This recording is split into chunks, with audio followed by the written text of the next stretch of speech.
Hello my dear cuties, I hope everybody doing good.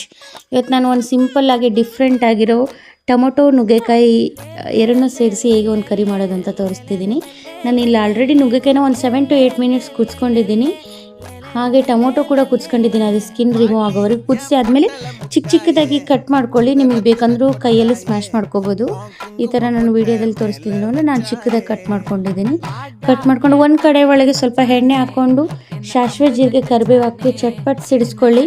ಇದಾದಮೇಲೆ ನಾನಿಲ್ಲಿ tomato cut ಮಾಡಿ ಇಟ್ಕೊಂಡಿದ್ದೀನಲ್ವ, ಅದನ್ನು ಹಾಕಿ ಸ್ವಲ್ಪ ಕುದಿಸಿ ಅದಕ್ಕೆ ಸ್ವಲ್ಪ ಅರಿಶಿನ ಹಾಗೆ ಉಪ್ಪು, ಅಚ್ಕಾರದ ಪುಡಿ, ಇಲ್ಲಿ ನಾನು ರಸಮ್ ಪೌಡರ್ ಆ್ಯಡ್ ಮಾಡ್ತಿದ್ದೀನಿ. ರಸಮ್ ಪೌಡರ್ ಆ್ಯಡ್ ಮಾಡೋದ್ರಿಂದ ತುಂಬ ಟೇಸ್ಟ್ ಕೂಡ ಸೂಪರ್ ಇರುತ್ತೆ. ಸ್ಪೆಷಲಿ ನೀವು ಯಾವುದೇ ಟೊಮೊಟೊ ರೆಸಿಪೀಸ್ ಮಾಡಿ ರಸಮ್ ಪೌಡರ್ ಆ್ಯಡ್ ಮಾಡಿ.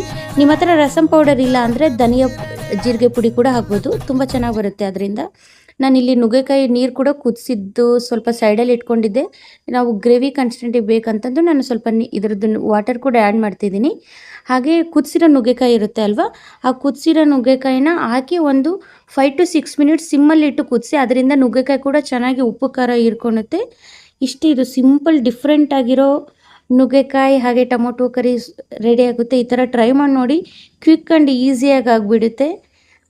ಇದು ಬಿಸಿ ಬಿಸಿ ಅನ್ನ ತುಪ್ಪ ಹಾಕ್ಕೊಂಡು ಈ ಕರಿ ಹಾಕ್ಕೊಂಡು ಸೂಪರ್ ಯಮ್ಮಿ ಟೇಸ್ಟಿ ಇರುತ್ತೆ.